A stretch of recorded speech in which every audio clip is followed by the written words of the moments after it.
Hello, this is Angie Yingst, and you're listening to Centered, grounded conversations about the metaphysical.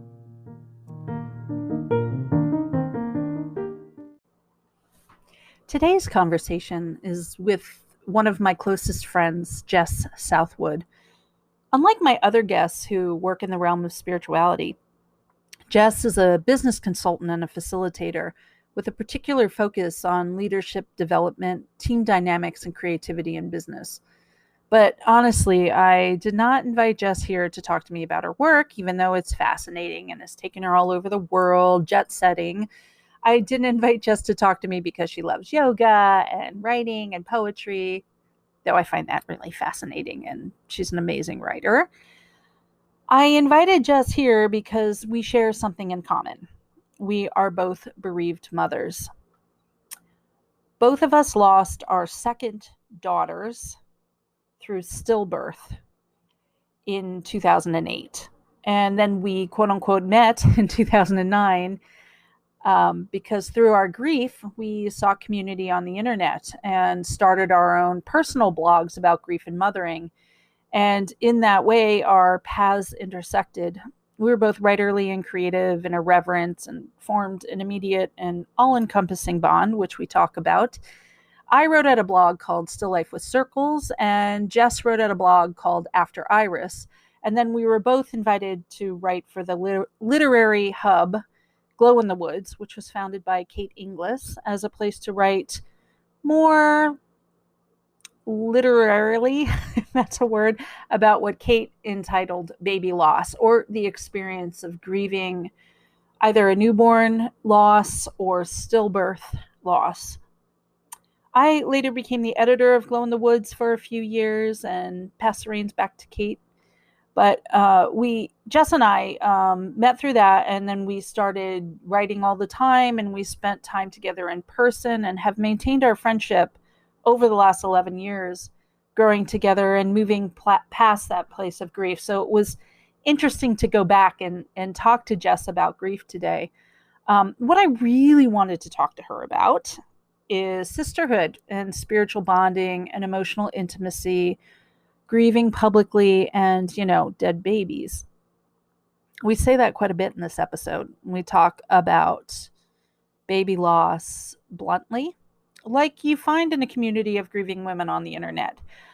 This is your trigger warning. We're going to talk about dead babies. We're going to talk about some hard things to hear for some people. I didn't really think about it when we were recording it. So I just want to give you a heads up if that's something that's going to bother you. But there is an entire community of women who talk about the death of their baby on the internet. It's a corner that most people hopefully never have to find, and it's fairly insular. Most people who haven't lost a child don't want to read about other people who lost children. So we write stories, we exchange emails, and we had an entire web of support, love, compassion. Jess is an extraordinary woman. I feel really blessed to have her as one of my best friends. And as you hear from our conversation, she is deeply thoughtful, funny, intelligent, self-aware, and interesting.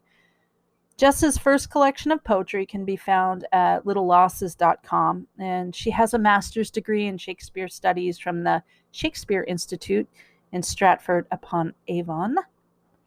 She lives in the UK with her husband, 3 children, 2 cats, 1 dog, and a little too many books. I hope you enjoy my conversation with Jess Southwood.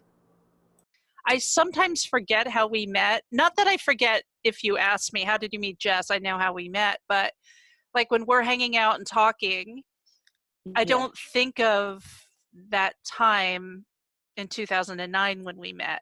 No. And I went back today to look at the first email that we exchanged. Well, first was like, there was a lot of comments. I think we were like mutually admiring each other on each other's blogs starting in like May of 2009. Yeah. So I think you were at a year. Were you at a year from Iris's death? Yes. So Iris was May, so it was not long after when that first email, because I went and reread it today when you mentioned it. That was in August, so I guess it had been a year and 3 months or something. Mo was a tiny baby, so I'd had enough time to get pregnant, have a baby, and so it was it took me a little while.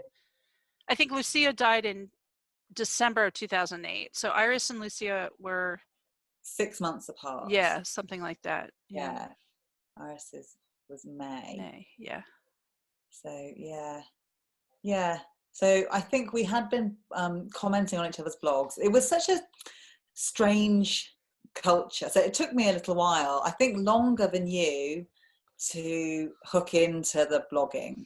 So I'd started writing the blog, but I didn't know that there were any other blogs out there. I literally thought, I am the only person who has ever thought to write this down. This is a unique experience. And funnily enough, I felt very strongly in the early stages of grief that no one had ever experienced it before. I actively didn't want to meet anybody else. I just didn't want to hear from them. It felt so raw that I just wasn't. Although I did Google celebrities with stillborn babies. Who's on that list? I don't even know. Keanu Reeves. Oh, that's why I love him. Yeah, I know. I love him so much, and I feel a very strong connection. Me and Keanu, very, very strong connection. Forever. BFFs.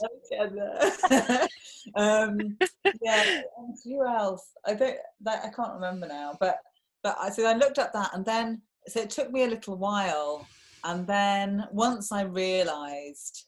Then it took me a while to comment, because everyone else seemed to just know how to do that. And I wondered whether that was something, because a lot of the people that were blogging at the time were Canadian and North American and Australian. And in those cultures, I think that people are, they're just a bit more free with I felt very free writing my own stuff. But I think when I was then moving into someone else's space, I was hesitant because I didn't want to get it wrong. Yeah. And I didn't want to also just say the same stuff. Like, after a while. Yes, I mean, but you do that anyway. I mean, we all did that, right? Love and light. I always used to say, like, abiding, Yeah. Yeah.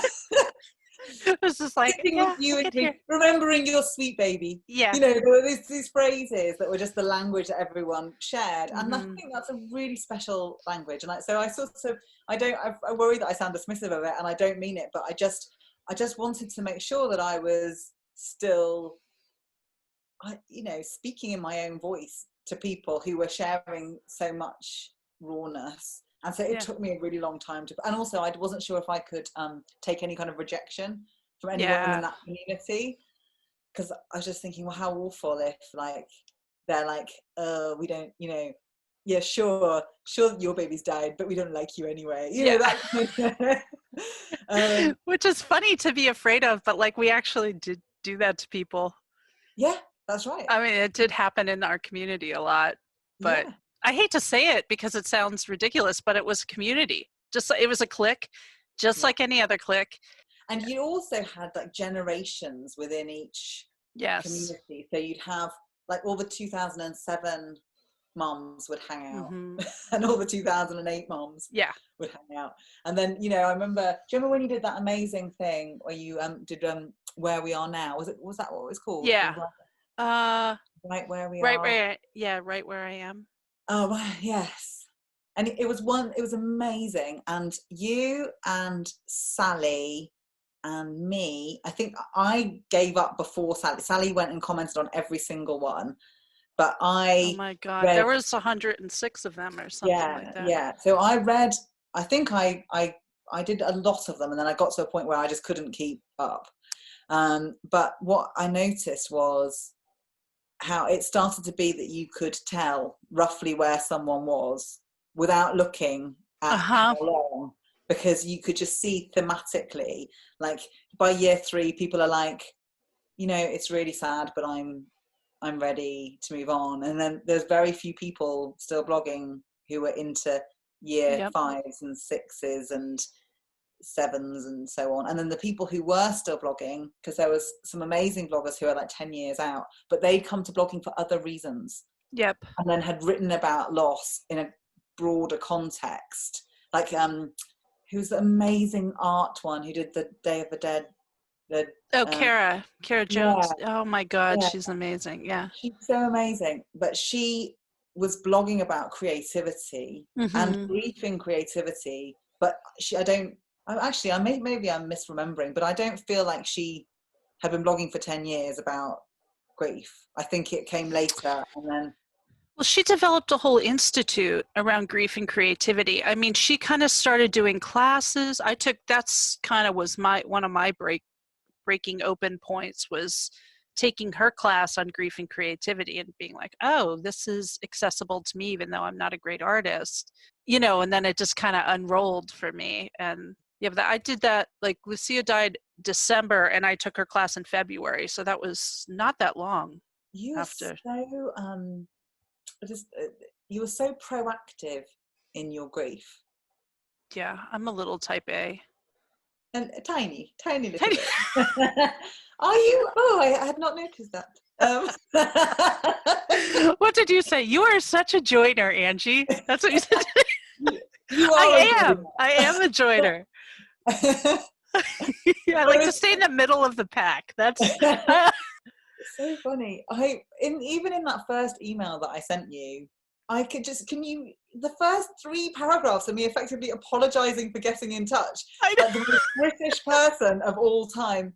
I don't know if you'd want to ever talk to someone like me, but here I am. Please ignore if I offend you by my forwardness. Well, I think you were going through a really hard time at that time because so let's put it this way. We knew a bunch of people who lost children in September. We knew a bunch of people who lost children in December. Mm-hmm. You were like the first one of that kind of group to lose. So you were also the first one to have a baby. Mm-hmm. And you'd already had a child. And that was, I think, what really connected us. There was a whole other layer of grief for people who hadn't had a living child yet. So they were kind of really resentful of people like you and I who were parenting little ones and showing these cute pictures. I mean, I would get emails fairly regularly from people who hadn't had children saying, you look like you're a great mom and you have a wonderful life, but I'm sorry, I can't read your stuff because it's too triggering and I don't think you appreciate it as much as you should, And it was terrible, just terrible. So I think we're going through a lot of that where it's like, I don't know if I should comment on somebody's blog because I have now a new baby and I have a living child. Your subject was lonely mommy. Mm. And that's exactly how I felt too. It was just that we were in kind of a weird place in the grief community because we had living children. Yes. And I think what I think is so interesting is that it was often the people who were the most furious about people who wrote about their living children, who when they subsequently went on to have a living child, were the most intense in talking about their living children. It was just, I think that grief makes dickheads of us all, doesn't it? Yeah. Because you become so insular. Do you remember around that time, there were those 2 women who wrote funny songs and they one played the ukulele and they were very, very funny, but they did one about smug pregnant women. Pregnant women are smug. Everyone knows it. Nobody says it because they're pregnant. That one. And I remember hearing that. Yeah, I do remember that. And I remember being like, fuck those bitches. I'm sorry. But I was really like so offended by them. Like, well, maybe I'm not smug because I actually am in grief. That kind of. And it's like, yeah, it's just not about you. Just don't worry about it. But yeah, I took everything so personally. In some ways, I think one of the things that grief taught me, although this also offended me that anyone would ever suggest I'd learn any lessons from grief. I was like, how dare you? This is my tragedy. This is not a learning opportunity.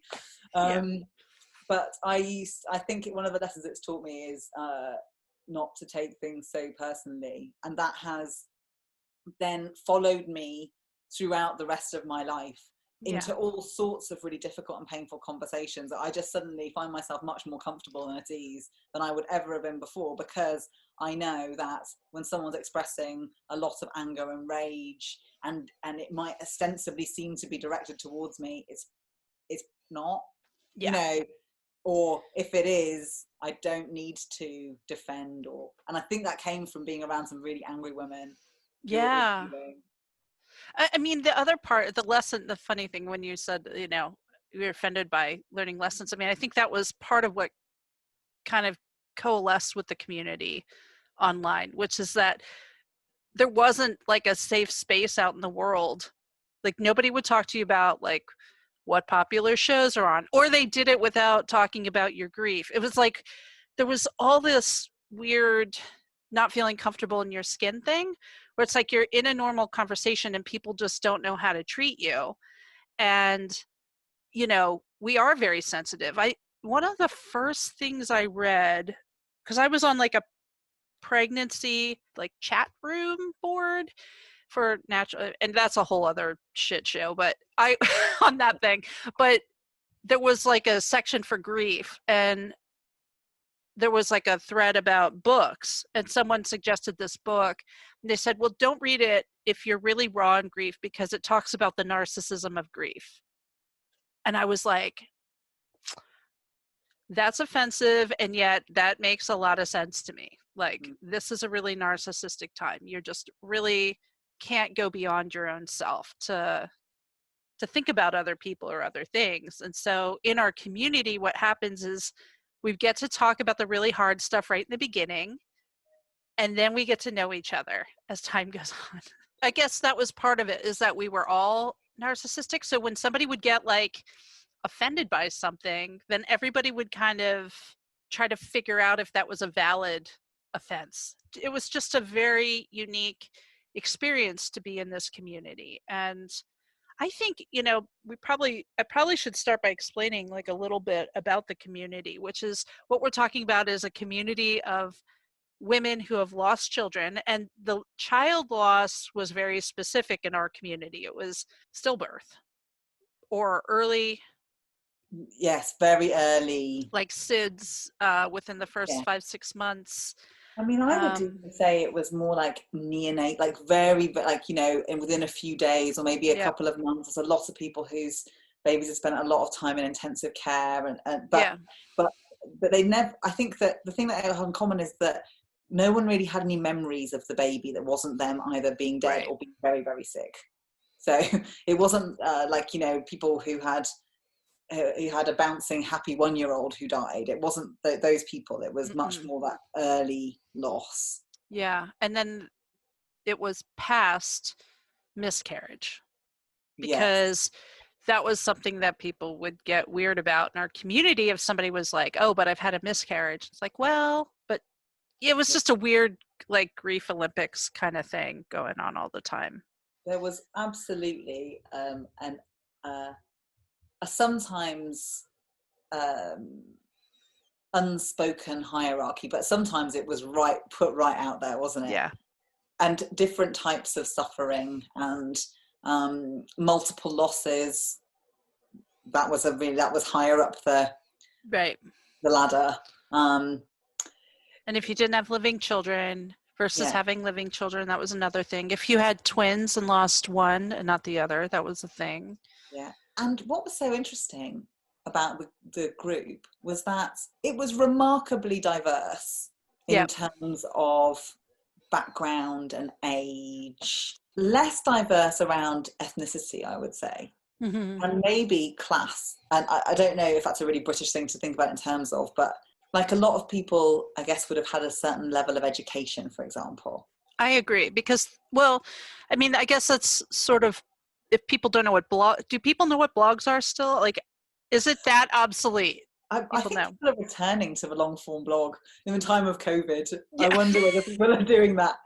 Like, Dear Diary. And that's basically what it was. So you kind of had to have some level of interest in, first of all, writing, and secondly, reading. There was a lot of words written. Oh, I long to be that productive. Holy crap. I was just I writing wrote pages and pages of stuff every single day. every single day. I think on one day I wrote like 15,000 words on one Yeah. day. I Because it just, once pulled my blog down and put it into a Word document. Did I ever oh, tell you that? no. It was like 100,000 plus words. I mean, that's a chunky novel, that is. That's all right. No, maybe it was long. I can't remember. It was ridiculous. Yeah. It was basically, when I thought about it, I thought like I could have done a PhD. Like I just went back when I was looking at that.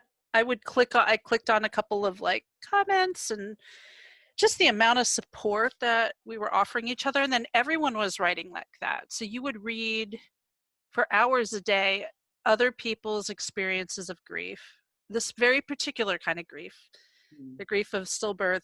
Yeah, that it was a very specific loss. And all these women were writing, and a lot of them were very good writers that I followed, like Yeah. shockingly good. Amazing. And then the Glow in the Woods, when I found that was mind blowing to me. Absolutely. Glow. Well, I think because there was actually there were so many subsets. It's a really interesting study in subculture, isn't it? So Yes. you have all of these people who've experienced different things, but then it's like walking through a high school cafeteria in a teen movie, and like over there's the goths, and over there's the straight A students, and over there's it was like that. So you had the people who were very religious, like evangelical Christians. That was one Yes. subset that all kind of gathered around. Often those were women who had found out that they had some kind of their baby had a life-limiting condition, and they would almost certainly die at birth, like anencephaly or whatever. Yep. But they decided to carry the baby to term, and so that was a whole part of that thing. Yep. And then there was just all sorts, wasn't there? People who really love to talk in terms of the sort of angels and sparkles and rainbows. That was not us. We were the No. goths. We were the goths. It might have been a group of two. I don't Yeah, know. yeah, you and me are the goths. We were the outcasts. In fact, but we weren't, were we? That was the thing. There was we were part of the sort of literary people. Yes. Yeah. Who like to write a lot, but were really careful with how they wrote. So there was some people who are quite, blah, blah, blah, blah, like every thought. But I think that we actually started to steer much more towards more poetic expressions of grief, didn't we? So Yeah. I remember you writing something about finding a dead bird. Was it a crow or a raven or something? Something dark. It was very goth. A goth bird. So goth. And I was like, oh, it really got me because it was very Edgar Allan Poe. Yes. I think I even did that. And so there definitely, and now I think about the people that I'm still in touch with. I mean, not really in touch with, but we're Facebook friends or whatever. Yeah. And I think about their professions. A lot of them write professionally. There's some librarians, there's some academics, there's lawyers, but they're definitely wordy people. Yep. But that was part of our subculture, wasn't it? Wordy Yeah, people. I think that's right. And we were also connected with people like Kara and other artists too, because even if they weren't writing, there was a lot of people doing art around their losses. So we were kind of connected with that. Yeah, there was some amazing art, wasn't there? Some extraordinary expressions, just really profoundly moving, and I think art that can't really be judged outside of its context either. It meant so much more because you understood. So it would speak so directly to me when I looked at someone else's art that they'd made that was related to their loss. It really changed my relationship with art and myself as a creative person. Yeah, I mean, it was the first time I called myself an artist and owned that part of me, and was profound because I stopped taking that like judgment. It was just like, okay, is this bringing me peace? Is this bringing me some kind of relation, and I realize now it's kind of like relationship with spirit, or, and I don't mean God, I just mean like magic, medicine, magic. I don't know what to call it. I mean, I have words for it now that would only be me imposing it in the, behind. At the time, it was just like, I don't know what this is, but I'm going to just keep doing it because it feels really good. Yeah, we even discussed that in those first emails between Yeah. us Did about, we? yeah. So I kept reading after I read after you said the lonely mommy thing. Yeah. So I went and read them. I mean, they're quite funny. Some of the stuff is really funny. We are very funny. We are hilarious. We are hilarious. Uh, That's part of, I just have to interrupt just to say, like, that was part of what immediately was like, oh, like a deep breath, deep exhale, was like, we were both kind of irreverent in the same way, and we riff off each other really well. Like, so we would joke a lot about having dead babies and stuff, and people would overhear us. Even like other grieving moms would be like, what the fuck is wrong with these women? We just thought each other were so funny when we would talk about our dead baby club. And who, I forget if it was you that was like, said that to somebody and they said, I think you need another name for your club. Did you? I know. Like what? You know what? I'll call it what I like. Tar. But I remember, so my favorite ever name for a blog was Dead Baby Jokes. Gosh, And that's the best one. I remember she was amazing, Oh my God. intensely, I incredibly still miss her blog. mysterious. She was so Yeah. mysterious. Mm-hmm. And she had kind of like an impish, trickstery kind of approach to, where she would just be like, okay, anonymous post about what you hate. Just Best one. cause chaos. The one where she said an anonymous post about things you don't like about other dead baby mums. Yeah. Oh my God. And that went savage. It was really shocking because it was cruel. Yeah. And it was like the worst of the internet. And that we I'm were sorry all, I'm laughing, but it's it just, was, I think back on him like, she knew what she was doing. Like, she thought that shit was funny. Like, she thought yeah, it was funny. Yeah. she did. And I think she was interested as well. She had a detachment, didn't she? Yeah. That allowed her to be just incredibly interested in what people will do given the opportunity. Yes. So those anonymous posts, in the end, she stopped, didn't she? So this will be the last one because I think it got too much. Yeah. We met her, and remember how she was like a vegetarian, and she was very like aware of other people's feelings. And I was like, this is so not what I thought she was going to be like. I genuinely didn't know who I imagined, but I sort of, I think I kind of imagined her like with like leaves swirling around her and like a hawk flying overhead and just like A falconer's glove and like yes, exactly. We met her in a Starbucks in Boston. and then I remember that day I asked her, I said, your blog name is my favorite. And she said, oh, it's because I remember finding, when my baby first died, finding this whole website full of dead baby jokes and being really upset and horrified.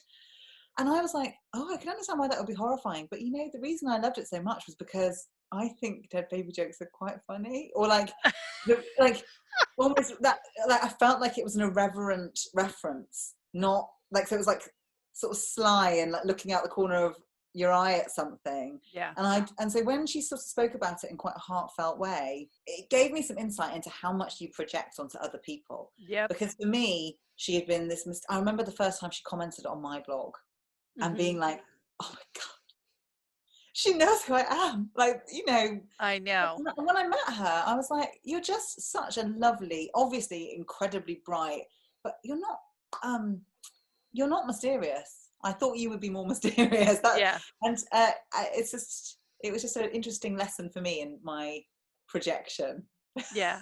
I mean, I guess that's where we should go next. It's just like, so anyway, we talked about the artwork, and then kind of talking about like, we connected. And it was odd how that happened. Like, there were certain people that just became really good friends, and there was no like rhyme or reason, but you and I were almost immediately like chatting every day and right? I, oh yeah. I mean, I remember there'd be the sweet spot of time zone Yeah. where it would be my evening and Hmm. you're, I guess, like middle of the day, like maybe Yeah. like Nap time. thing. Yeah. So I'd have got my babies to bed, and and I think this is when you were pregnant with Thomas. Yes. Yeah. So that's yeah. So we would just talk for hours. We would message for hours. Hmm. It was just messaging because it was so much going on as well. So you could message. It's like texting, which Yeah. wasn't as big a deal then either. Like you didn't have WhatsApp groups or whatever. Right. But you could just, I could just talk to you while everything else was going on. Yeah, exactly. That's how I did it. And we would just talk for hours and hours. Yeah. So what do you think it was? Do you think it was that we both lost our second child and we were parenting older ones? I think, yes, I think that there was something about that. I think that there was a certain, I think there was a certain sensibility though, that was nothing to do with the particulars of your life or my life, which for all the things that are similar, there's also loads of things that are really different. Right, You know, we exactly. come from vastly different backgrounds, don't we? And Yes. we have lived really different lives to one another. Hmm. But there was just something about how you wrote and how you expressed yourself that I felt an enormous connection to. And I don't know if I could even articulate it. I think, you know, you just weren't afraid of the dark. Yeah. And I really love and appreciate that in you. Thank you. It was just you're just the most enormously expressive writer, and but you also don't have much self-pity. So I think your writing, although it was extremely sad, you I never really got a sense of you never sounded like you were complaining. That sounds strange That's weird because I like because there feel was a like lot I of complaining. complained a lot. I mean, you did, but I didn't. We all did, didn't we? But I Yes. didn't ever feel like I was listening to someone complaining. I felt like I was listening to someone expressing themselves, Yeah. which I mean, expressing injustice, I think that's kind of like one of the things about losing a child the way we all lost a child, which is there was literally nothing we could have done to prevent our child's death, and yet it happened in us. mm, So it feels very tied into guilt and shame. You know, we mm, have a lot of like, but I should have done something. I mean, that's supposed to be the safest place. We hear it 1,000 times a day when you're pregnant, but it really isn't when you have a stillbirth. It's just a weird anomaly. And that injustice is something that's hard to explain. And when you go out into the world, people are like, but you didn't really know your child. You know, there wasn't an intimacy with that child. And yet there is. And then there's all the paradoxes. I don't know. I don't know if that makes sense, but it does make sense. It's loving someone you'll never know yeah. and trying to explain that to someone who hasn't experienced it. You can explain it, and people will get it, and you can draw on all sorts of their life to say, well, imagine if this had happened. But it's so lovely to not have to explain. Yes. And then we just start from the same knowledge, right? Yeah. The thing I loved about your writing was that you actually were the mysterious person. Like everybody felt that way about your writing. And then you just got more succinct and more succinct and more succinct. And then there was a point where you just wrote this post that I think about. I mean, I still think about all the time, which is Yeah. something like, did you It remember was what it it was was? it was my baby died. I never knew her. I wish I did. Yeah. And it's Yeah. just like, oh yeah. I kind of, after you posted that, I was like, I have nothing really more to write than that. Like basically what you said was how I felt, which is I'm going to keep writing this story in 1,000 different ways with a lot of pretty words, but it all boils down to that in the end of the day. And so you kind of stopped blogging pretty early compared to me. I just hung on for way too long. I think so many other things happened in that were to me that were very dramatic not Yes, long yes. after that I think I continued to write, but the things that I needed to get out of me and onto a page were different to Mm-hmm. my grief, which I felt at home with by that point. Yeah, So I was still sad, but it was a familiar place for me. yeah. And then I was going through all of these things that were really unfamiliar and pretty terrifying, and that was just quite, I think that's where my attention went with the writing. Yeah, absolutely. Because, that's the part that people are like, well, so you're just talking about your dead child over and over again? It's like, yes and no. Mm. What you start talking about is everything else and how hard everything else is. Like your marriage becomes hard, or your partnership becomes hard. And if you're not partnered, then that's hard because you have nobody who shares your grief. And then you go back to work, and then that's hard. That's a whole other level of shitstorm. And then you are having relationship stuff, the friendship stuff, relating to other people. I mean, looking back, do you, because I felt like you and I were pretty emotionally intimate. And if there was a romantic aspect of it, I mean, anybody could point to our stuff and say, you guys are having an emotional affair. Yeah, for sure. And there was like, I had relationships like that with other people too. I mean, it wasn't as deep as with you, but I told people things I didn't tell my partner. I told you things I would never tell any partner. Yeah. Or I mean, someone who I would name, like nominally be my partner. Yeah. But I think that you and I were deeply partnered and connected in grief. And I absolutely think that I've never really thought about it in terms of an emotional affair, but Me either. it makes a lot of sense to me. Yeah. Because I was so absorbed by you. The fact that I would message you for hours every night and ignore my husband at the time, my ex-husband, and I never spoke to him about my feelings and about grief. We did not, we totally lost our connection in our separate response to grief. And then, but for me and you, we were just like, weren't we? Just right there. Every day. Every single day. And not just once. I mean, we would just check in all day. And Oh, anything that happened, we would check in with each other. Yeah. And I felt the same way. Like, my husband still can bring it up sometimes. Like, oh, when we were in grief, you went running into the internet. And it's like, yeah, I felt understood. I felt I was getting my needs met. But is it healthy? I mean, that's the question I kind of have, is like, it kept me alive and sane. And yet it didn't help any of my in-person relationships, let's put it that way. I pretty much torpedoed every friendship because I was like, I have people who really understand me. And then I couldn't repair a lot of them after that. Sure, I do know. Actually, I think that I'm in a really tight community of friends now, but probably only 2 of them are people that I knew before. Mm-hmm. And I knew many of them before, but I wasn't really friends with them. I wasn't close with them, and those friendships developed afterwards. But the one of them that I'm still friends with, she was away working on a cruise ship at the time, and so I didn't see her, so there was no opportunity for her to offend me. Yeah. So that saved that friendship. Yeah. And then the other, her mum had lost 2 babies, one a stillbirth and one a few days after, I believe. And so she was very attuned to, she had grown up in an environment where that grief was present, even though it wasn't really articulated. And so she just really got it.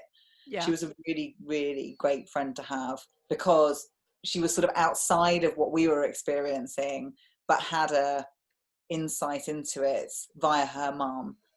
So I can see why she made the cut, but I know what you mean. And now I sometimes think, I do wonder what Ian, who is my husband now, and he was not my husband at the time, but for the listener, I do wonder what he makes of it, because I will explain how I know people, and he's like, oh, okay. I mean, he sort of gets that these are real friendships. Yeah. But I think it's difficult to describe the intensity of the connection, and how precious it is to be so seen. Yes, that's the key of it. The emotional intimacy is not simply because we fostered it, it's because we understood each other in ways that nobody else could understand, even our partners, because men grieve so differently than women, and the intimacy that we created there, like, is still there. I mean, we go a lot longer between talking to each other, but we still pick it up. Do you know what I mean? Like it. I've never had an awkward conversation with you. No. It's like, I feel like we sit down and I'm like, right, let me tell you about my vagina. Yeah. Like, and I'm like here for it. Like, hold on, let me get a cup of tea. I need the tea. And the first time we met in person, I came to stay with you, didn't I? In one of those weekends, that amazing house. Yeah, the bungalow. That was it's a great house. And I remember B and Thomas so clearly at that age. I find it so funny that they're like adults now in many ways. Teenagers. Yeah, that's right.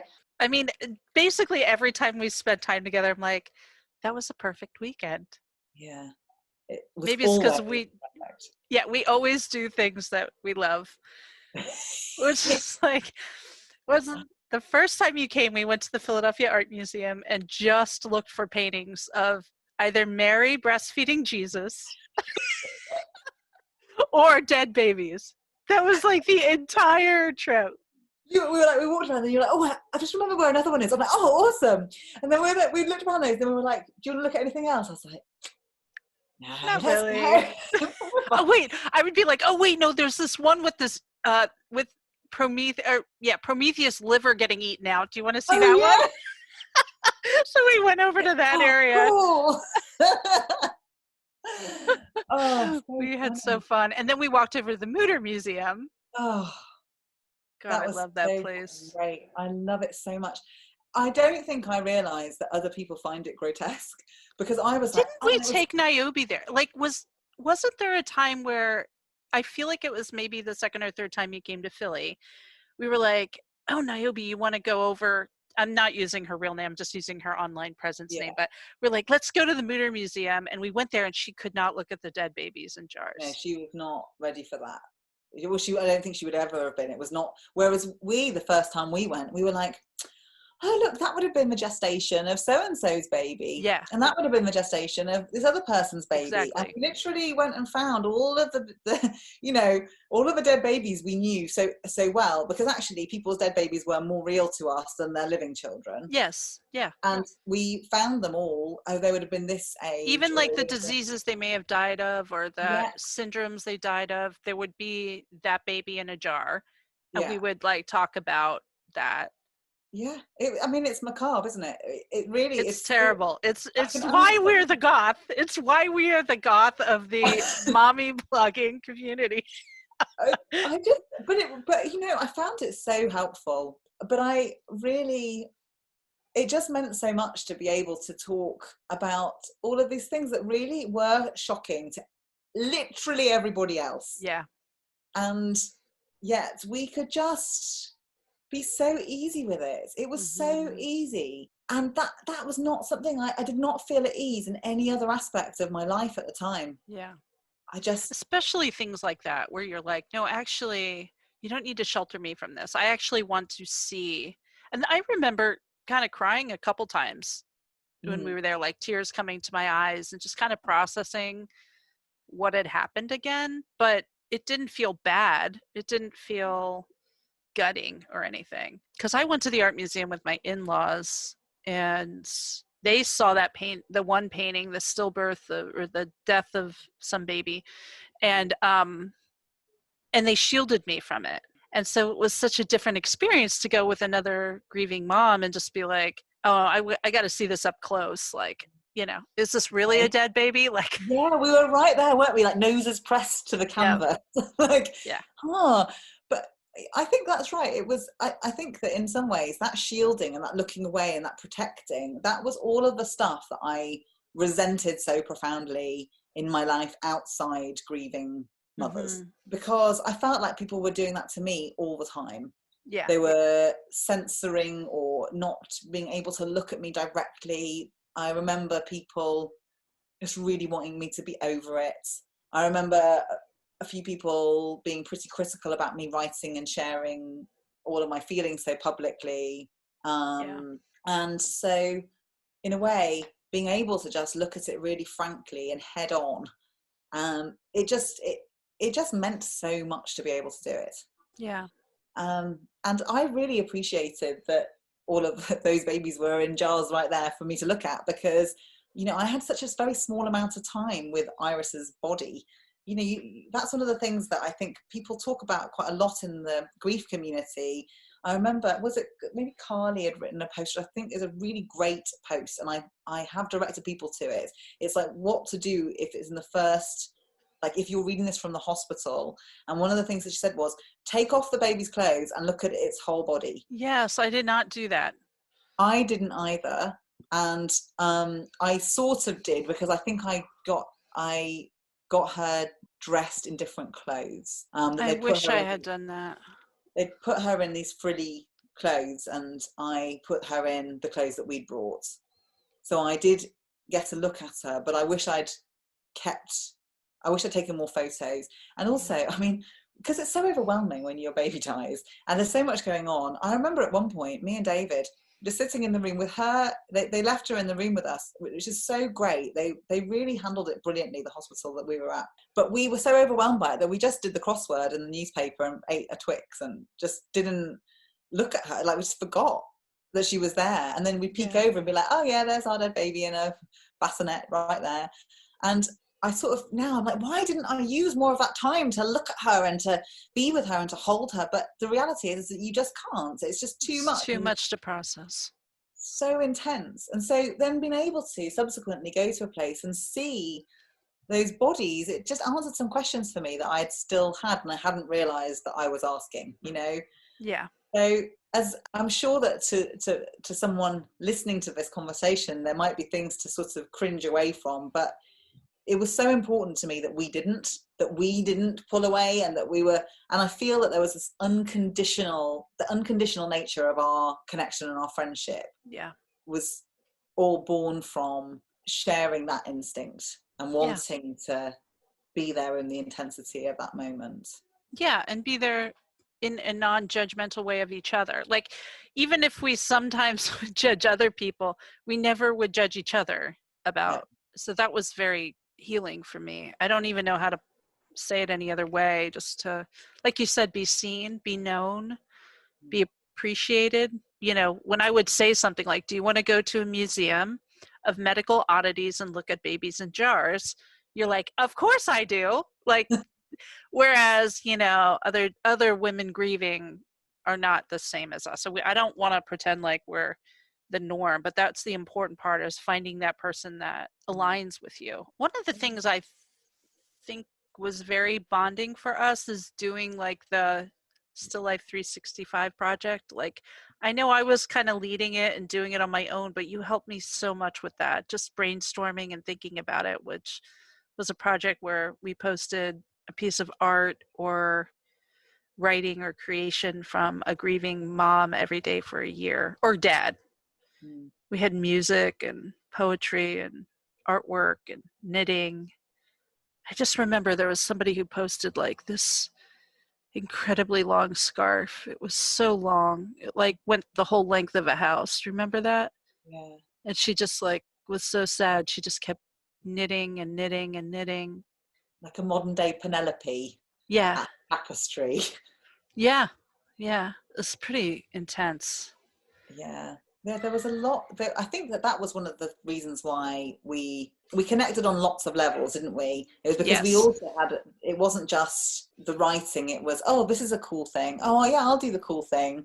And I think that, I mean, we joked earlier about you being a joiner, and I'm not as much of a joiner. Yeah. But I think that our friendship gave me permission in a way to join in with things that I think I would have been self-conscious to do. Yeah. And I think that actually, I think that's a big part of the spirituality dimension that sort of evolved. Like, you as a being evolved spiritually. Yes. From the time that we met to now. And I think that, I mean, we both did, but I think for you there was this huge transformation. Yeah, huge. Because I got sober. And I think that we went to see a tarot reader together. Oh my God, I remember that. Door, and she said, yes. You have to come back. And then she came back and she was just really like, and did a very lackluster reading. And you were like, you know what, I think I could do a better tarot reading for you. than that lady, because you were just become really interested in it. Yeah. It was just one of those things where we went up there, and I kind of remember saying to you, if she tells you you have a curse on you and that you can get it removed with a candle for $200, and she like literally did that to us, and you're like, no, thank you. And we walked out, and you were like, how did you know she was going to do that? I was like, 'cause that's what those women do all the time. Yeah. Then I started reading for you, which was so fun. Yeah. And then I think that trip we went to Borders and bought me a tarot deck and a book. Yeah. And so when I tried to read for you, but I was just like this in the book, like, and this means that he's at the beginning of a journey. And it took me a long time to become more fluent in the reading.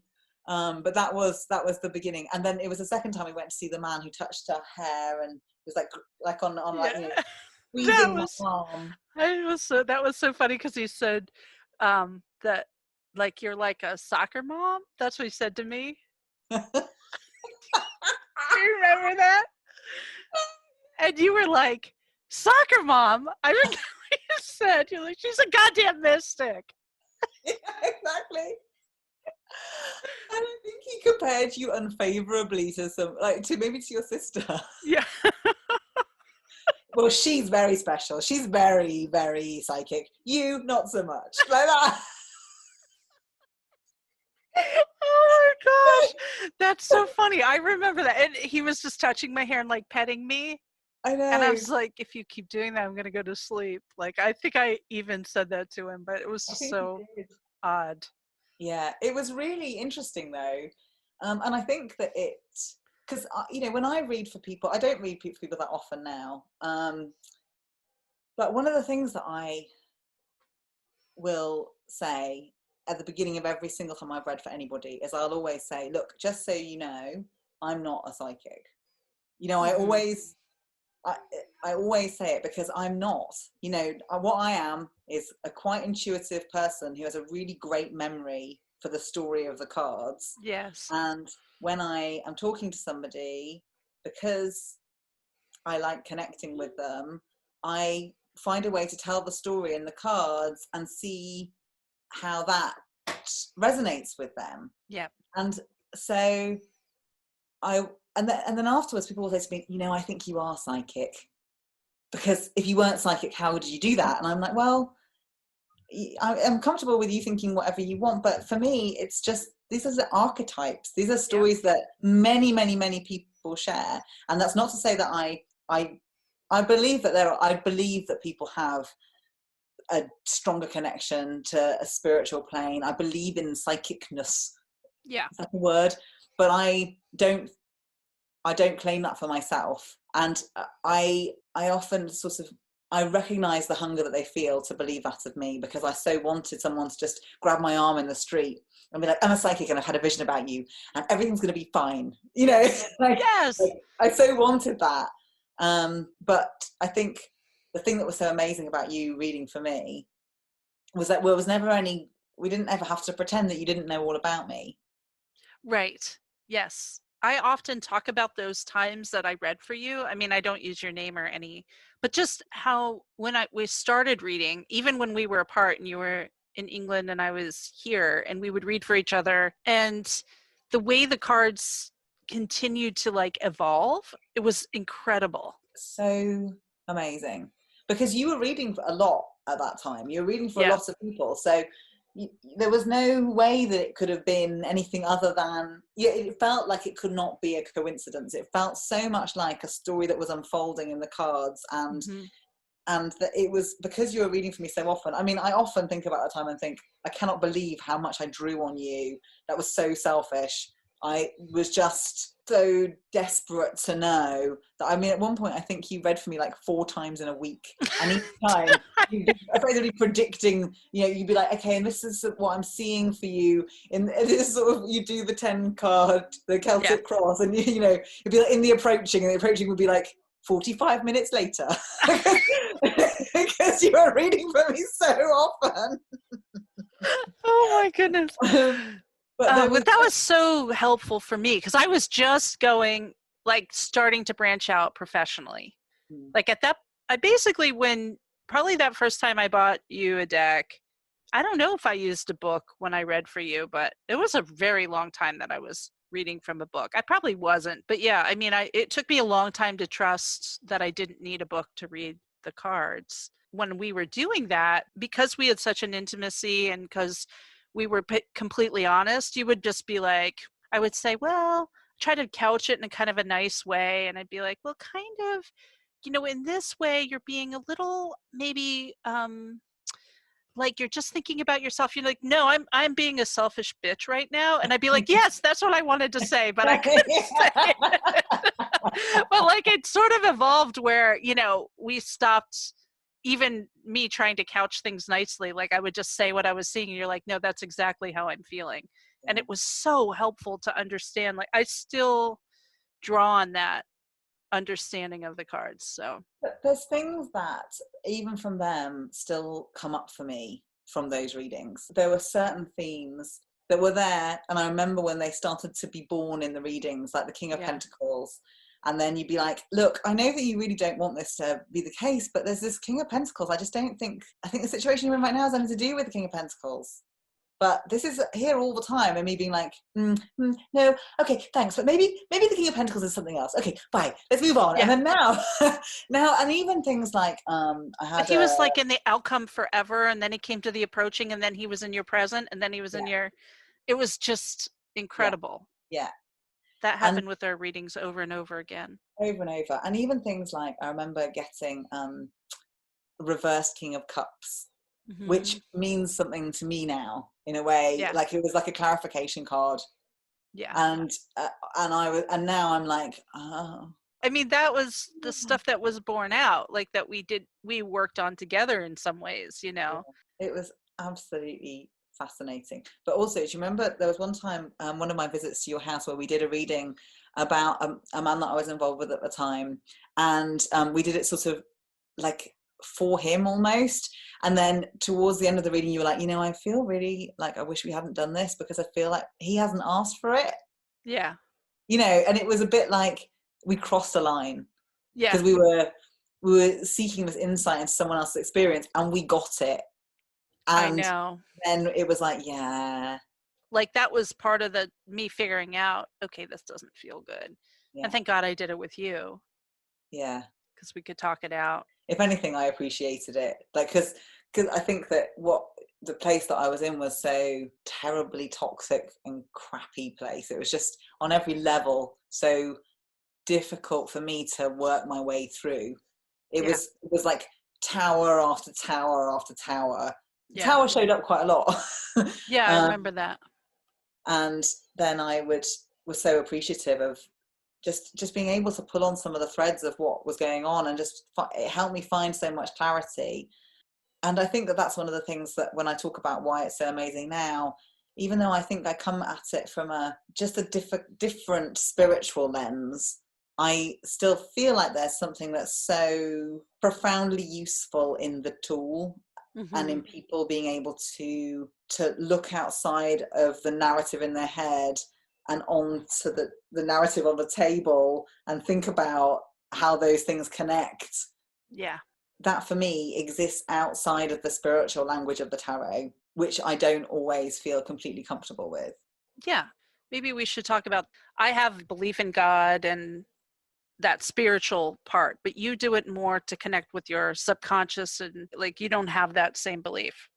No, I don't. I think I'm agnostic. So, and I feel like there are things that are far beyond coincidence. And I feel that I feel strong ties and connections to events, people, places, objects that I feel are spiritual, but I don't comfortably fit within a particular spiritual language, if that makes sense. So the tarot for me is much more part of thinking through the cyclical stories of everybody.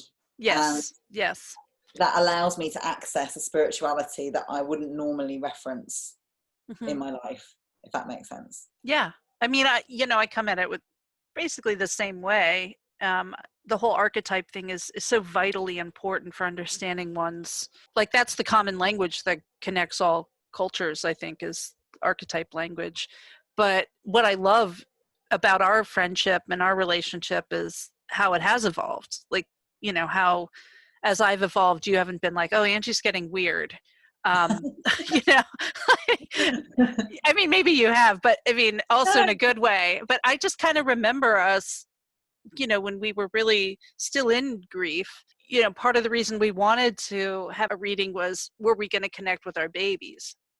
You know what I mean? And then Yeah. it was, we're not really about that as much anymore. I mean, so it's just an interesting other layer that happened. Yeah, absolutely. And I think that the whole, I think one of the things that using the tarot so much as we did together, I Mm-hmm. think one of the things that it did is it gave me a lot more trust in my own intuition. Yeah. And actually, what I realized was I didn't need someone else to be the vessel for messages from my Right. baby. Like I'm the legacy, I'm the voice, I'm the connection to her, and I don't need somebody else to come and speak to me for her on her behalf. And in the early days I so longed for that because she was much more separate from me then. Yeah. That's interesting. That's an interesting thread to pull. Mm. Kind of, it's just how grief evolves. I mean, because just to go back to the tarot for a minute, like, I have used tarot. I've been using tarot for a long time, but doing readings for myself, and a card will come up, and I'll be like, "What are you? Why are you here?" And I'll keep pulling cards and basically start dialoguing with my cards. And the one time I was doing that, and I'm like, there's like a young person. Okay, are you about Beatrice? No. Are you about Tommy? No. Are you about um, one of my children? Yes. Are you about Zachary? No. Are you Lucia? Are you about Lucia? Yes. Are you Lucia? Yes. I'm getting all these confirmations. I have this entire conversation with the tarot with my daughter, basically. And it was so beautiful and healing. But it's a weird thing to talk about. I mean, is it from me? I don't know. Maybe not. But it was really healing. And that doesn't have, I mean, if it happened every day, then I would be like, okay, well, maybe this is a thing. But it just felt so beautiful, and like I was actually having a conversation with her. Because, when you get into reading tarot, you're like, Mm. nothing is going on around you. You're just having this dialogue. The cards are answering questions for you. And it was really profound. It was just really beautiful. But I agree with you 100%. Like, I stopped having readings from other people because every time I had a reading, someone would say something and be like, that is so shitty to say to somebody.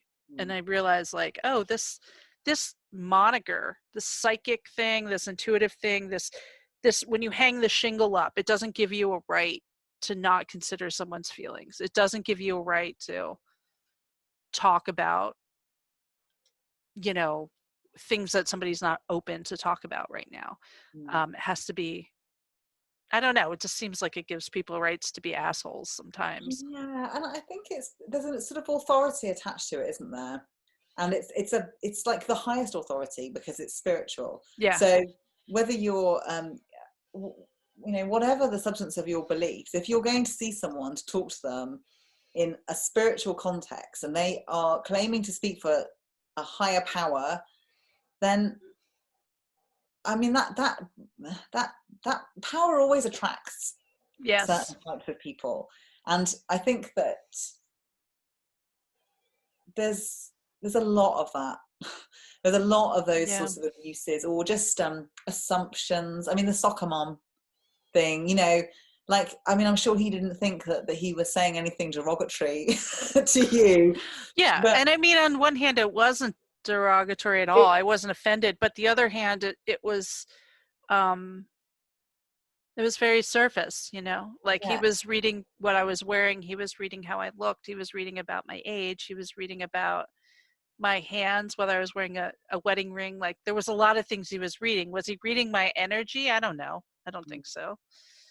Yes, So I mean, I don't think it is derogatory to be a soccer mom, and I yeah, only mean in the context that we were in, where yeah, you were there to make a deep spiritual connection. For someone to see you so superficially yep, felt like more of a betrayal than hmm, all sorts of things that he might have been able to say that were worse. Like, so yeah, if he looked at me and said, you know, you're a whore, yeah, I would have been like, yeah, on many levels that's true.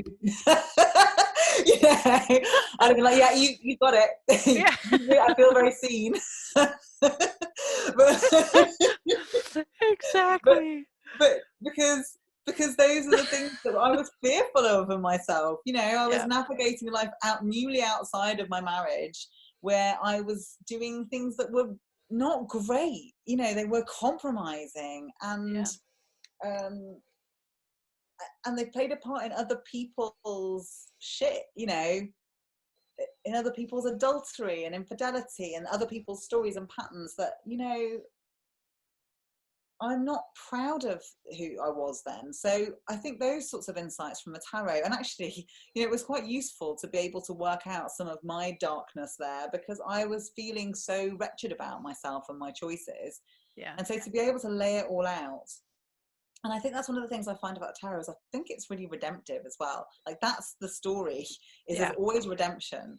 And like, I love that death is not the end, you know. yeah, And I feel like in our lives we live so many little deaths, don't we? And then we're reborn. And yeah, in terms of our friendship, that's happened so many times, and the evolution of our friendship, you hmm, know, we've let go of identities and gained new ones. And I think that that's what I love so much about it. And that at the end of every reading, I've always felt uplifted, no matter what the subject was, and no matter yeah, what the outcome card was. Even if it was the devil, yeah, even if it was the tower, I would feel like, okay, it's time for me to look at the things that are binding me to this obsessive, you know, unpleasant, base, you know, thing that I'm experiencing. It's time, it's time, you know. And so I think that there's so much hope in the tarot. I love that about it. yeah. Me too. Me too. Especially because you can always ask the question, "How can I make this better?" Mm. You know, how can I change this energy? How can I shift this? Like if they're all black, you can always ask that question for another card, you know. And that's the gift, is it gives you, it points you in the right direction. There's like this great meme of like, you know, this what's the teacher that in Hogwarts who's like the one that reads the, do you Oh, know what I'm talking about? I yeah, forget. Trelawney, Professor Yeah, Trelawney. the one side is her, and it says like, oh, your future is so bright and full of light and flowers and angels, or whatever it says. And the other, and said on top it says oracle cards, and the other side says tarot cards, and it has Whoopi Goldberg from Ghost, and like, girl, you're in trouble. It's like tarot is really real, you know, like it does not bullshit you. It's like, you got to get out of this. It doesn't let you get away with, you know, No, pretending like everything's going to be fine, and you but know, the yeah, the I better. love that so much. My favorite ever tarot meme is the one where they're just taking the tarot cards and spelt out "dump him." Yeah, I know that one's so good. It's just joyous, isn't it? Like the layers on layers on layers. Because Mm-hmm. I think in many ways, like memes and the characters in memes, they are like the archetypes of our time, Yes. aren't they? Yeah, So totally. they share that same language. All right, so let's kind of wrap up. I guess the last thing I want to talk about is like maybe how grief has evolved for you, and like, do you miss having a community? Like, do you miss having a blog? Do you miss having a grieving women's community? Or do you think you've replaced it with something else? I don't miss it. I think what I miss being able to write so fluently, Yeah. because I, and I also miss the narcissism that allowed me to prioritize my writing and my feelings, Yeah. because now I don't get to do that in the same way. Mm-hmm. So I've been working on the same piece of writing for years, Yeah. and it has not gone anywhere. I just haven't prioritized it because I haven't felt the burning yearning. It hasn't been painful to keep the thoughts in me. I've loved doing it, but it hasn't been as compelling. So I miss all of that. I think I miss the intensity of grief sometimes. Like, I really felt it, and it didn't feel like an ordinary experience. Yeah. So sometimes I'll just notice things that make me think, oh, I'm really far away from that. Yeah. And that makes me feel its own kind of sadness. And at other times I'm taken aback by how much I still feel it. On Iris's birthday last year, I was just overcome. And Yeah. and this year again, it was just really a much bigger day than I'd anticipated, because I'd had a few years where we were just kind of in a routine. Mm-hmm. Um, and that's shifted and changed as my children have got older. They haven't participated so much in it, in the rituals, and so now I'm navigating a sort of solitary grief, because I'm not married to the person that I had Iris with. My grief exists all on its own. So I think I miss a lot of the sort of shared nature of grief that we had then. Yeah. I'm just in such a different, it belongs to me so much more now. It's just, as I think I can't remember exactly what I said, but that it's in me. It's not separate from me. She's not separate from me in the way that I once felt that she was something over there Yeah. that was lost. Now she just doesn't, like, I don't even see, I used to see children who are the same age and be like, oh, that's how old she'd be. I don't do that at all anymore. She doesn't exist like that for me now. No, me It's either. just inside. When it catches me, I cry every time I see a movie or a show where a child's been kidnapped and returned. And I Mm. think it's because I always have used the language of loss, like I lost her, that sometimes I feel like someone's going to knock on my door and said, we found your baby, here's your baby. Like, here's this child who grew separately and far away. And I just feel this profound loss that my child has never come home. It's kind of, I could get all teary just thinking about it, but that still catches me off guard. And it's not even my experience. Like, my child didn't get kidnapped, Mm. my child died, but I still have that feeling. But I agree with you. It's a different experience now. I do not miss having to abide other people's grief and having to try to show up for everyone. What happened was that my grief got further away from I got further away from the experience. My grief lessened. When I got sober, I did do a lot of work around my grief and feel it, and then I moved to the next place. Like, I think for a long time I felt stuck in the same place. So, once I stepped away from that, like, I can't go back and read new losses and stuff. It's not where I am. I hate to say it, but it's like I'm kind of like I've been there, I've done that. It's hard for me to be present for it now. And that sounds so selfish, but it just is. And I know, listen, there's other moms that are in the same place as you that can hold you, but I'm not that person anymore. Yeah, I think I'm with you. So often people will get in touch with me who know, and will say, oh, there's someone in my life, a family member or a friend who's experienced this, and I will recommend things to them, books or blogs, or I will say, things are not the same, now. So there are Facebook groups, there's, I don't know what there is in the same way. Don't know the resources. But if I meet someone who's recently experienced that, I'll say, I actually don't want them to know, because I don't want them to feel like, I want it to be about them, Yeah. Like, I feel like in early grief, someone saying, well, when my baby died, this is what I did, Yeah. it's not. So there's lots of times when, in fact, I have a relatively new friend that I made through work, and she was talking about some stuff that was going on with one of her family members. And then some time later, I think it must have been Iris's birthday, we were Facebook friends, and it had been on Facebook, and she got in touch and said, I'm so sorry, I can't believe that you listened to all of that stuff and that I didn't know. and it must have been really painful for you to hear it. And I was like, it really wasn't, because it wasn't about me at all. Yeah. Like, I didn't feel I had to tell you, because it wasn't relevant. It wasn't relevant to the conversation. And so I think that that's where I am. Like, I can hear it, but I don't bring my own grief to it. I'm not showing up to the party. I'm there, like, I can hold the space, but I am not stepping into the space, Right. It's not a circle anymore. No. Where we're all waiting to have our turn to talk and put our story out into the circle. It's just truly abiding. It's so funny because I used to write that all the time, but like truly abiding by somebody else's grief and not having to comment.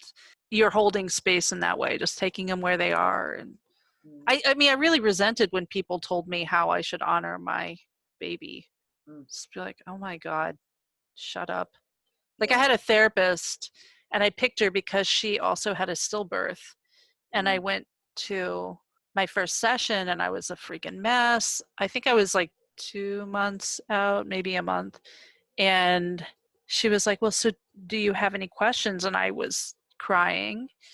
And I said, I don't know how to live this life without my child.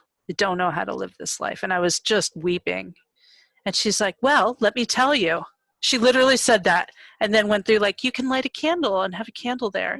You can do this, you can do that. And I know she meant well, but it was more of a rhetorical question. Like, I wasn't asking for actual instructions on how to live life without my child. I knew what I had to do, which was like, just keep swimming, basically, like, just keep doing one thing after the other.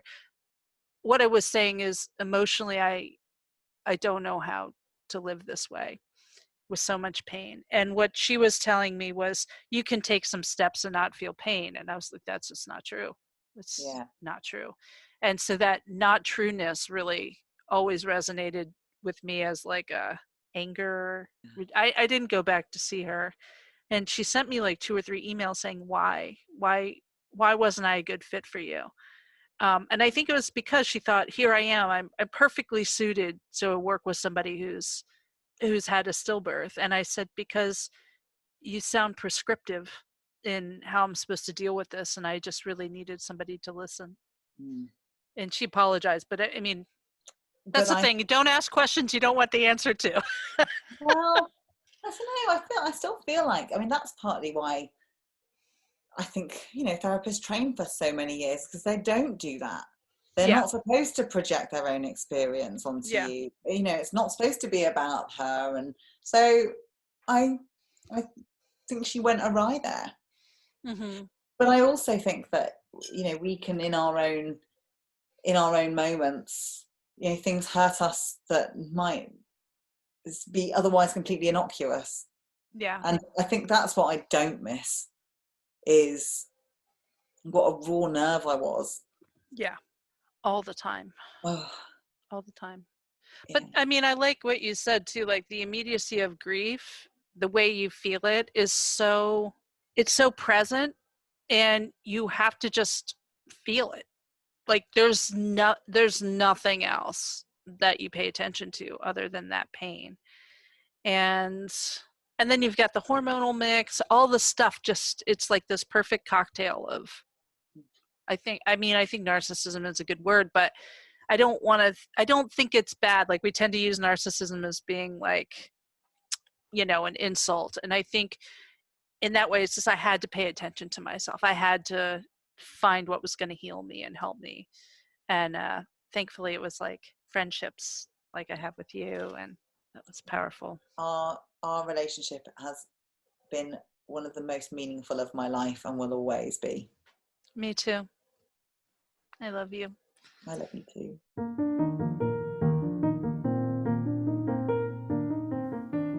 Thanks for listening to Centered with me, Angie Yingst. If you'd like to send me a question or comment about this show or any shows, you can send them to Angie@themoonandstone.com.